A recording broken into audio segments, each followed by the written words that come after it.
밤에 하나님이 그의 아들을 보내사 여자에게 나게 하시고 율법 아래에 나게 하신 것은 율법 아래에 있는 자들을 속량하시고 우리로 아들의 명분을 얻게 하려 하심이라. 아멘. 할렐루야. 앞뒤자로 인사하겠습니다. 성탄의 은혜 가득하시기를 바랍니다. 참 세월이 빠릅니다. 벌써 성탄절이 코앞에 다가와 있습니다. 주님의 성육신하심, 성탄하심의 은혜가 여러분의 삶과 가정과 가족 위에 충만하시기를 예수님 이름으로 축복합니다. 어떤 큰 부자가 하나님께 기도를 드렸습니다. 하나님, 나는 돈을 진짜 많이 벌었어요. 나는 사회에서 큰 성공을 했어요. 그런데 내 나이가 벌써 80살입니다. 이제 죽을 날이 다 되었습니다. 하나님, 내 재산의 절반을 뚝 떼서 하나님께 바치겠습니다. 하나님, 저의 생명을 조금만 연장시켜 주십시오. 하나님이 그 기도를 들으시고 좀 섭섭한 마음을 가지시고, 그래, 네가 다 바친다고 했으면 2000년을 더 살게 해 주었을 건데 반 드린다니까 나도 반 자를게. 그래가 1000년을 더 살게 해주겠다.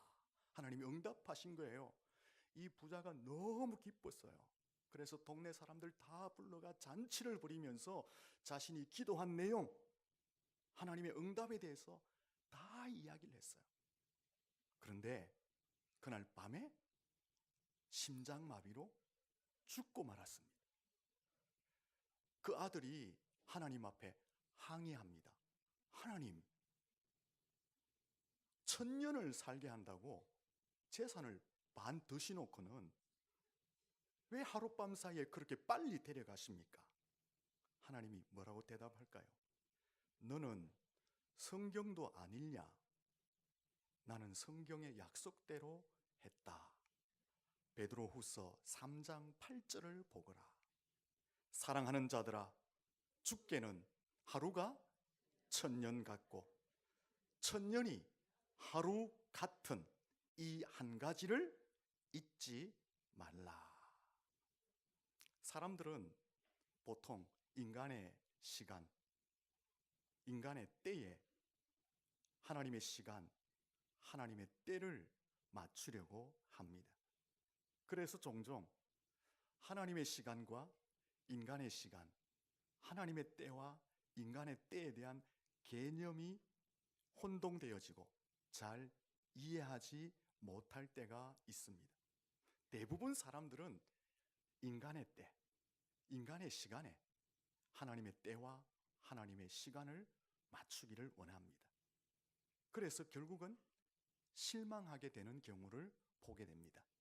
왜냐하면 한 치 앞도 분간 못하는 사람들이 하나님의 영원한 시간표와 영원한 계획을 자기의 시간과 자기의 뜻에, 자기의 때에 맞추려고 하니까 그게 맞습니까?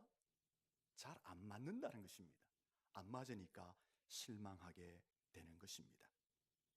사람들은 당장 내 눈앞에, 내 상황에 조급하게 하나님의 시간표와 하나님의 때가 맞추어지기를 원하는데, 하나님의 시간표와 하나님의 때는 그렇게 당장 내 눈앞에, 당장 지금 내 상황에 조급하게 이루어지지 않을 때가 더 많다라는 것입니다.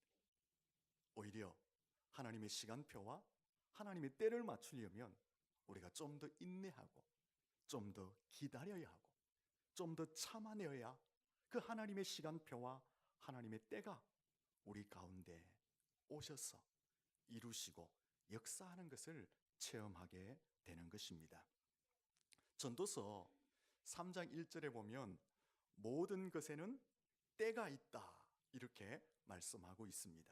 천하의 범사가 기한이 있고 모든 목적이 이룰 때가 있고 날 때가 있으며 죽을 때가 있고 심을 때가 있고 심은 것을 뽑을 때가 있고, 울 때가 있고, 웃을 때가 있고, 슬퍼할 때가 있고, 춤출 때가 있고, 잠잠할 때가 있고, 말할 때가 있고, 사랑할 때가 있고, 미워할 때가 있으며, 전쟁을 해야 할 때가 있고, 평화를 누릴 때가 있다.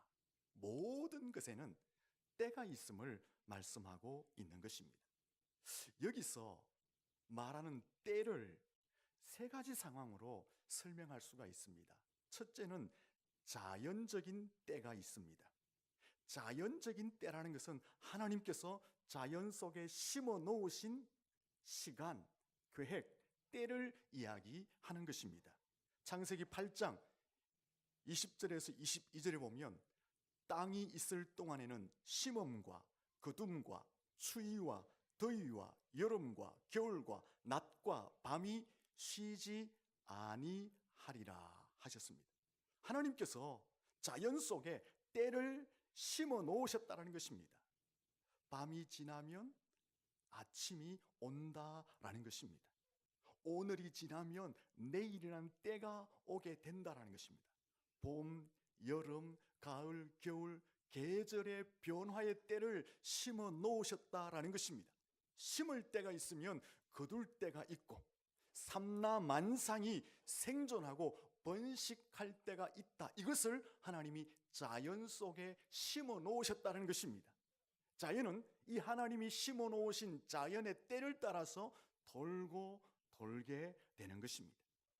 인간의 때도 있습니다. 인간의 때라는 것은 인간이 스스로 생각하고 작정하고 계획하고 추진하는 것을 인간의 때 이렇게 말합니다. 잠언 16장 1절에 보면 마음의 경영은 사람에게 있어도 말의 응답은 여호와께로부터 나온다라는 말씀이 있는데, 사람의 마음의 경영은 무엇을 이야기하느냐? 인생을 계획하는 것, 사업을 계획하는 것, 일을 계획하는 것, 가정의 일을 계획하는 것, 장래의 일을 계획하는 것을 이야기하는 것입니다. 이것을 인간의 때라고 말합니다. 이 인간의 때는요, 하나님의 때와 맞을 때에 가장 이상적인 열매를 거두게 됩니다. 하지만 이 사람의 때가 하나님의 때와 맞지 않으면 실망하게 되고 결격 사유가 되기도 합니다. 하나님의 때도 있습니다. 하나님의 때라는 것은 하나님께서 작정하시고 계획하시고 정하신 때를 하나님의 때 이렇게 말합니다. 창세기 6장에 보면 하나님께서 세상을 보니까 사람들의 생각이, 사람들의 계획하는 것이 전부 다 악한 거예요. 그래서 물로 심판하시기로 작정하십니다. 그리고는 노아에게 설계도를 주시면서 방주를 만들어라 말씀하셨습니다. 그러나 그 하나님의 물심판은 바로 코앞에서 이루어지지 않았습니다. 하나님의 물심판의 때는 120년 후에 이루어진 것입니다. 노아는 이 하나님의 때를 기다리며 120년 동안 잠잠히 최선을 다하며 기다렸던 것입니다. 우리의 신앙생활이란 어떤 것이냐? 바로 하나님의 때를 기다리며 하나님의 때를 맞추는 것이 신앙생활입니다.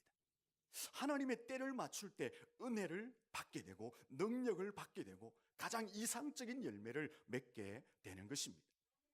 인간의 때가 아무리 조급해도 하나님의 때는 분명히 있다라는 것입니다. 그 하나님의 때를 맞출 때에 하나님의 역사가 우리의 인생의 삶의 현장에 나타나게 되는 것입니다. 옆 사람에게 이야기할까요? 신앙은 하나님의 때를 맞추는 것입니다. 한 여객선이 부두에 도착했습니다. 손님들이 그 배에서 내리는 중에 한 아가씨가 발을 헛디뎌서 바다에 빠지고 말았습니다. 그 아가씨가 빠져서는 살려달라고 아우성을 칩니다. 그런데 선원들이 이상하게도 아무도 들어가지 않습니다. 내리던 승객들이 호통을 칩니다. 여자가 빠져서 죽어가고 있는데 선원들이 뭐하고 있냐고, 빨리 들어가서 구해주라고. 그래도 선원들이 가만히 가만히 기다리고 있는 거예요. 이 여자가 물에 빠져서 푹 들어갔다가 나갔다가 몇 번 하면서 힘이 빠졌을 때, 그때 선언한 사람이 뛰어들어가서 그 여자를 구해냅니다. 사람들이 묻습니다. 왜 즉시 들어가지 않고 한참 기다렸냐고. 그때 선언이 말합니다. 사람이 물에 빠지면 처음에는 살겠다고 악을 쓰는데 힘을 다한다는 것입니다. 힘을 다해 허우적거릴 때는 어떤 장사가 들어가도 건져낼 수가 없다는 것입니다. 그때 들어가면 같이 빠져 죽게 된다는 것입니다. 힘이 다 빠졌을 때에, 그래서 자기의 몸을 완전히 내어 맡길 때에 들어가야지 건져낼 수 있고 들어간 사람도 살게 된다라는 것입니다. 사람이 물에 빠졌다고 아무 때나 들어가면 안 된다는 것입니다. 건져낼 때가 있다라는 것입니다. 이처럼 우리 사람의 때, 인간의 시간이 아무리 조급하다고 하나님의 때에 맞추지 않으면 하나님의 역사를 볼 수가 없는 것입니다. 인간의 때가 아무리 조급해도 하나님의 때가 분명히 있다라는 사실을 알아야 하는 것입니다. 하나님의 때에 맞출 때에 가장 이상적인 열매를 거두게 되는 것입니다.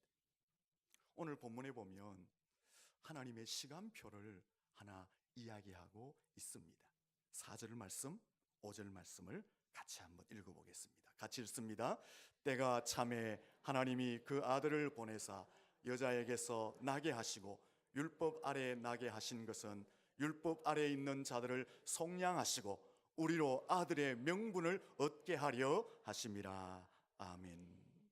4절 처음에 보니까 때가 참에 그렇게 말합니다. 여기 때가 찼다라는 것은 하나님의 약속의 때, 하나님이 정하신 때, 가장 이상적인 때가 찼다, 이런 의미를 가지고 있는 것입니다. 그러면 무슨 때가 꽉 찼다라는 것입니까? 예수님을 이 땅에 보내셔서 사람들을 구원하시고자 하시는 하나님의 때, 하나님의 약속의 때가 꽉 찼다라고 말씀하고 있는 것입니다. 이 말씀을 조금 다르게 표현해 보면 하나님께서는 아무 때나 계획 없이 무작정 되는 대로 예수님을 이 땅에 보내신 것이 아니라는 것입니다. 하나님은 예수님을 보내실 때에 이미 창세전부터 철저하게 계획하시고 그 계획하신 작정한 때에, 정확한 때에, 가장 무르익은 때에, 가장 이상적인 때에 예수님을 보내셨다라고 말씀하고 있는 것입니다. 신학자 제임스 스튜어드는 예수님께서 이 땅에 탄생하신 때는, 예수님이 이 땅에 성탄하신 때는 예수님이 세상에서 구원자로서 사역하기에 가장 무르익은 때, 가장 좋은 때, 가장 적당한 때에 예수님이 이 땅에 오셨다라고 말하면서 그 이상적인 그 무르익은 때를 4가지로 설명을 했습니다. 첫째는 정치적으로 무르익은 때에 예수님이 오셨다, 그렇게 말합니다. 여러분이 잘 아시는 것처럼 예수님 당시는 로마가 세계를 지배하고 있었습니다. 그 로마가 정복한 나라와 민족과 영토를 정치적인 조직으로, 언어의 통일을 가지고 거미줄처럼 잘 짜여진 도로망을 가지고 효과적으로 통치하고 있었습니다. 예수님이 이때 오신 거예요. 이때 오셔서 로마가 정치 조직을 가지고, 언어의 통일을 가지고, 잘 짜여진 도로망을 가지고 효과적으로 통치하던 그 통치 영역에 예수님의 복음이 효과적으로 전해지도록 하였다라는 것입니다. 이미 갖추어진 그 정치 조직, 그 언어의 통일, 도로망을 통해서 그때 예수님이 오심으로 예수가 구세주라는 사실을, 그것들을 이용해서 전파하기에 가장 좋은 때였다라는 것입니다. 두 번째는 경제적으로 무르익은 때였습니다. 좀 전에 말씀을 드린 것처럼 로마가 세계를 정복하면서 다스릴 때에 통치 자금이 필요하잖아요. 그러니까 로마가 정복한 피지배국가 민족들에게 세금을 과도하게 매겨서 세금을 착취한 거예요. 그러다 보니까 피지배국가 민족들은 너무나 피폐한 삶을 살았습니다. 너무 힘든 삶을 살았습니다. 바로 이런 때에 예수님이 오셔서 위로와 소망의 메시지를 선포하기가 딱 맞았다라는 것입니다. 세 번째는 도덕적으로 무르익은 때에 예수님이 오셨습니다. 당시 로마는 강력한 힘을 가졌지만 로마 속에는 완전히 썩어 문드러져 있었습니다. 이 상황을 로마서 1장 24절 이하에 보면 추악함, 탐욕, 악의와 시기, 살인, 분쟁, 비방, 악독이 가득하고 악을 도모하고 무정하고 무자비한 시대, 이렇게 표현하고 있는 것입니다. 이렇게 악이 간영한 때에 예수님께서 이 땅에 오셔서 구세주로 활동하기에 가장 좋은 때, 가장 필요한 때였다라는 것입니다. 사람들이 악에 붙들려 있으니까, 사람들이 타락해 있으니까 그 속에 예수가 메시아임을 선포하기에 가장 필요한 때가 바로 예수님이 탄생한 때였다라는 것입니다. 네 번째로는 종교적으로 무르익은 때였습니다. 당시 로마는 많은 신들을 섬기고 있었습니다. 근데 그 신들이 하나, 둘 헤아릴 수 있는 정도의 신이 아니었습니다. 너무나 많은 신들을 섬겼습니다. 왜 신들이 많았냐 하면 로마가 정복한 나라들을 통치하기 위해서 각 나라의 문화와 종교를 다 허용해 준 거예요. 그러다 보니까 로마의 각 나라의 문화와 종교들이 모여들어서 엄청난 신들이 존재하게 되는데, 로마가 그때 올림푸스에 신들을 위한 큰 성전을 짓습니다. 그래서 각 나라에 있는 신들을 거기에 다 집결시켰습니다. 그 올림푸스 신전에서 그 신들을 섬기게 했는데, 신들을 섬기는 장소가 된 것이 아니라 신들을 전시하는 전시회장이 되고 말았습니다.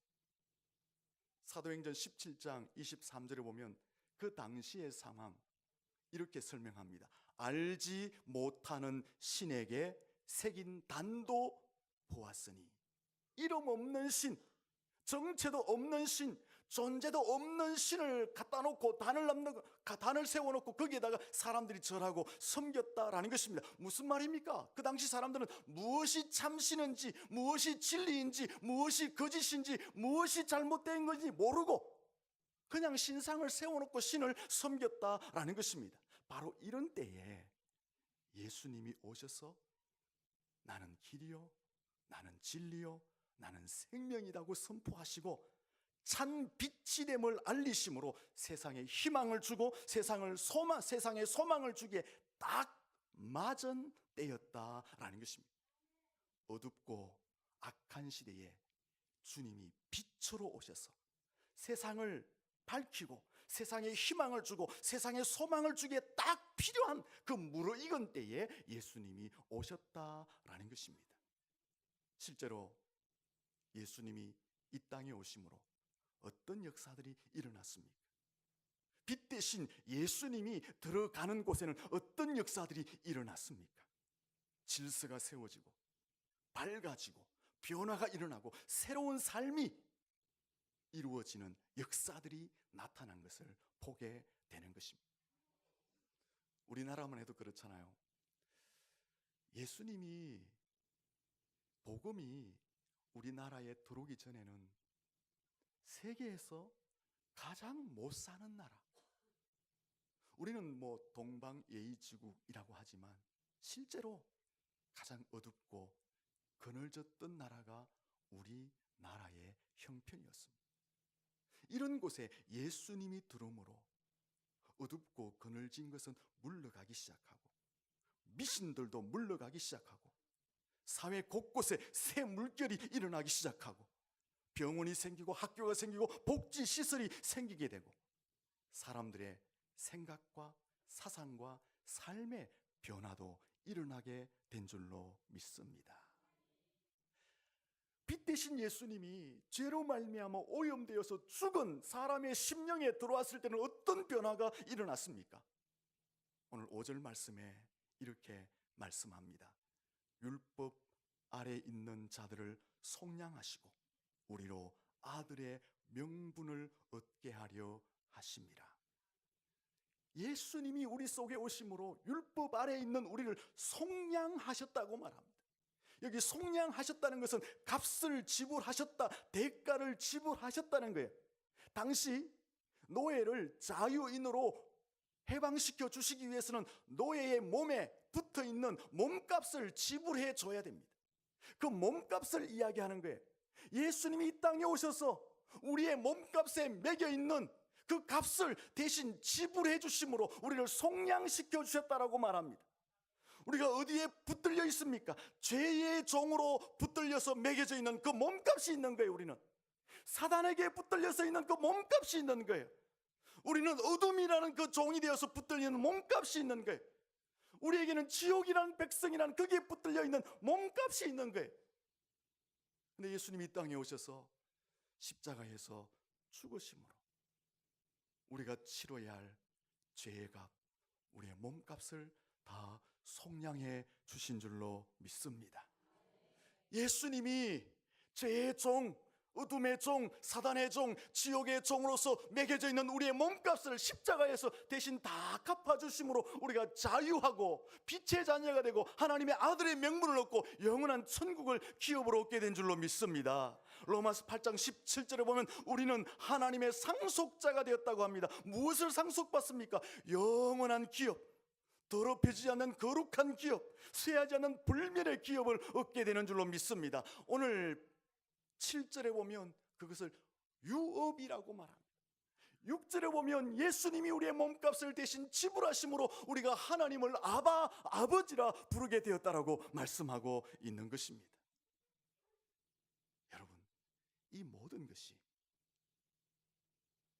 하나님이 정하신 때에, 가장 무르익은 때에 예수님이 이 땅에 오셔서 이루어 놓으신 구원의 역사이다라는 것입니다.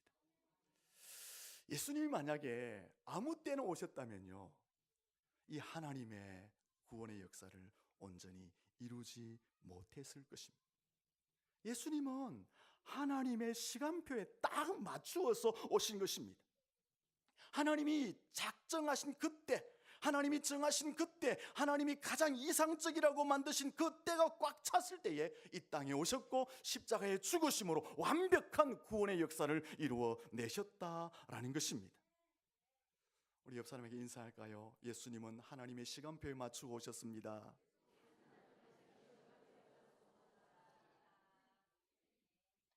예수님께서 십자가에서 우리의 몸값을 대신 지불하셨잖아요. 근데 그 십자가에 달리시는 것도 예수님은 하나님의 때에 맞추어 자기 마음대로 죽은 것이 아니라 하나님이 이미 정하신 그 때에 맞추어 십자가에서 죽으셨다라는 것입니다. 요한복음 7장 1절에 보면 예수님이 의도적으로 이스라엘의 중심지 유대 지역 예루살렘에서 피하여 가십니다. 왜 예수님이 의도적으로 유대의 중심지를 피하여 가셨을까요? 예수님은 당시 능력이 굉장히 많아서 사람들에게 인기가 높았습니다. 그렇다면 중앙 무대에 진출해서 역량을 발휘해야 되는데 예수님은 그 중앙 무대를 피해서 갈릴리 지역으로 변방으로 가서 계속 사역하시는 모습을 보게 됩니다. 요한복음 7장 1절에 보면 유대 무리들이 예수님을 죽이려고 했다고 해요. 예수님이 죽기 싫어서 그러면은 이 유대 지역, 중심 지역을 피해서 변방으로 가신 것이냐? 아니라는 것입니다. 요한복음 7장 6절과 8절을 보면 아직 때가 되지 않았기 때문이다. 예수님이 그렇게 말씀하십니다. 예수님이 죽음이 두려워서, 예수님이 능력이 없어서 피하여 가신 것이 아니라 아직 때가 되지 않았다라는 것입니다. 그러면 그 때라는 것은 도대체 뭐냐? 하나님의 때를 이야기하는 것입니다. 그럼 하나님의 때는 과연 뭐냐라는 것입니다. 하나님의 때는 예수님이 십자가에 죽으시는 것이 유월절에 십자가에서 고난받으시고 죽으시는 것이 하나님이 정하신 때였습니다. 그래서 구약 성경에 보면 예수님을 유월절 어린 양이라고 표현합니다. 이스라엘 백성들이 출애굽할 때에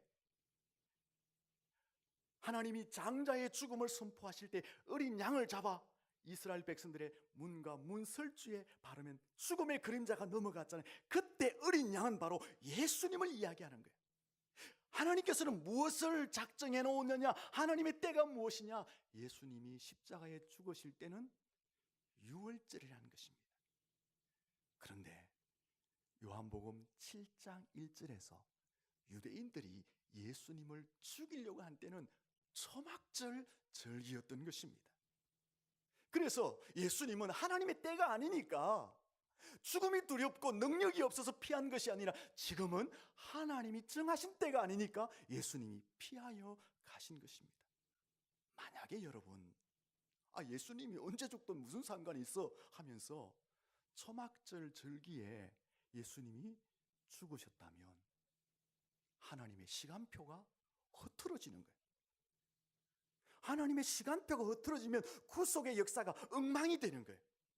구약 성경에 이미 하나님의 시간표를 짜서 예수 그리스도는 이 땅에 와서 유월절에 어린 양으로 죽게 될 것이다 라고 선포하고 거기에 대한 말씀들의 예언들이 쫙 있는데 만약에 초막절에 죽어버리면 그 구약에 말씀하신 하나님의 변치 않는 말씀이 다 무너져 버리는 거예요. 그 말씀들이 무너지면 예수님의 구속사역이 온전하다고 할 수 있습니까? 할 수가 없는 거예요. 그래서 예수님은 능력이 많았지만 자기의 때가 되지 않았기 때문에 유대인들을 피하고 유대 중심지를 피하여 변방으로 가셔서 사역을 하셨던 것입니다. 그리고 마침내 하나님이 정하신 유월절에 올라가셔서 십자가에서 고난당하시고 죽으심으로 구속의 역사를 완전하게 하나님의 예언대로 이루어 내신 줄로 믿습니다. 예수님은 하나님의 시간표 따라오셨고 그 시간표를 이루기 위해서 몸부림치셨습니다. 예수님은 하나님의 정하신 시간표에 오셨고 그 시간표대로 사심으로 말미암아 하나님이 이루시고자 하는 구속의 역사를 최고의 효과를 드러내신 것입니다. 마태복음 24장 30절 이하에 보면 재림에 관한 말씀도 있거든요. 하나님의 때가 되면 예수님이 재림하실 것을 이야기하거든요. 그 때가 되면 주님이 이 땅에 다시 오실 줄로 믿습니다. 고린도전서 15장 3절과 4절을 보면 이렇게 말합니다. 성경대로 그리스도께서 우리 죄를 위하여 죽으시고 장사 지낸 바 되었다가 성경대로 사흘 만에 다시 살아났다라고 말합니다. 무슨 말입니까? 예수님이 십자가에 죽으시고 장사되는 것, 성경대로 예수님이 부활하고 다시 살아나는 것, 성경대로라는 것은 무슨 뜻이에요? 하나님이 약속하신 대로, 하나님이 정하신 대로, 하나님의 뜻대로 이루어졌다라고 말씀하고 있는 것입니다. 예수님의 모습을 보면 철저히 하나님의 시간표대로 오시고 시간표대로 사역하신 것을 보게 되는 것입니다. 우리의 인생도, 우리의 섬김도, 우리의 삶도 하나님의 시간표에 맞추어야 할 줄로 믿습니다. 우리 옆 사람에게 인사합니다. 하나님의 시간표에 맞추어 삽시다. 내 시간표 있어요. 내 때가 있어요. 내 계획이 있어요. 거기에 맞추는 것이 아니라 우리가 하나님 안에 들어왔으면 하나님의 시간표에 맞추어 살아야 한다라는 것입니다. 하나님의 시간표에 맞출 때에 우리가 진정 행복한 삶을 살아가게 되는 것입니다.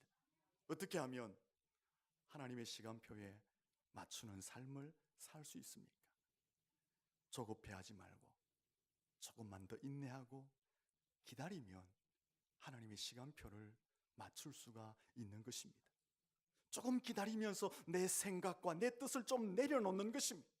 내가 하고 싶은 말, 내가 하고 싶은 행동, 내가 주장하고 싶은 내 주장들을 조금만 내려놓고 기다리는 것입니다. 그러면요, 의외로 하나님의 때가 선뜻 우리 앞에 이루어지는 것을 경험하게 되는 것입니다. 하나님의 때를 경험할 수 있기를 축원합니다. 2차 대전 때에 유태인을 최고로 많이 학살했던 장소가 아우슈비츠 수용소입니다. 거기에 아주 젊고 유능한 유태인 의사가 감금되어 있었습니다. 이 유태인 의사는 날마다 가스실로, 실험실로 끌려가서 죽는 유태인들의 행렬을 목격하게 됩니다. 그러던 어느 날 밖에 나가서 작업을 하는데 땅을 파다가 깨어진 유리 조각 하나를 발견하게 됩니다. 그것을 몰래 숨겨서 들어갑니다.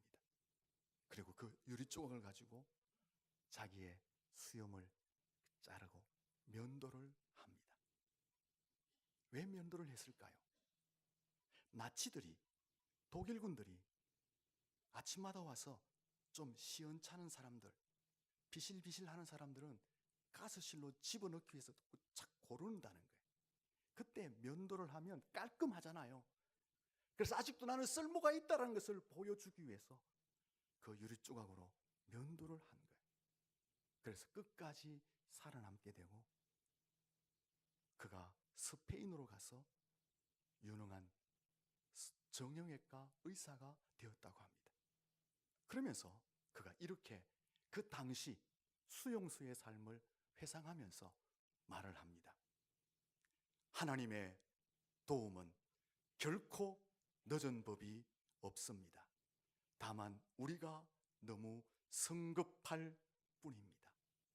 생지옥 같은 수용소에 있었지만 하나님의 때는 늦지 않았다라고 말씀하고 있는 것입니다. 단지 우리가 성급하고 조급할 뿐이라고 그가 고백했던 것입니다. 사랑하는 성도 여러분, 하나님의 때는 결코 늦지 않은 줄로 믿습니다.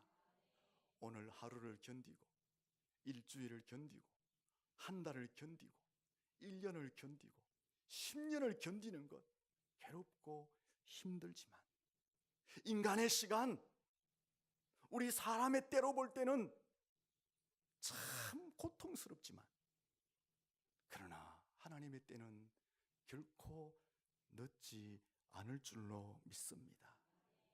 우리가 단지 조급할 뿐이고 우리가 단지 성급할 뿐인 것입니다. 하나님은 결코 우리를 포기하거나 무시하지 아니하실 줄로 믿습니다. 하나님은 결코 우리를 방치해 두지 않을 줄로 믿습니다. 여러분, 오랫동안 기도했는데 이루어지지 않아서 낙심 가운데 있습니까? 우리 자신을 조금만 더 내려놓고 조금만 더 인내하며 기다려 봅시다. 하나님께서 곧 일하실 줄로 믿습니다. 하나님이 일하시면 막힘이 없을 줄로 믿습니다. 하나님이 일하시면 중단됨이 없을 줄로 믿습니다. 사랑하는 성도 여러분, 하나님의 때는 결코 늦지 않습니다. 우리가 조급하고 성급할 뿐입니다. 우리의 시간표대로 되지 않는다고 너무 성급해하지 마시고 조금만 더 기다리시고 인내하심으로 하나님의 때에 하나님이 여러분 인생 가운데 역사하심으로 여러분의 인생을 새롭게 하는 그 은혜를 경험하시기를 예수님 이름으로 축원합니다. 기도하겠습니다. 하나님 아버지,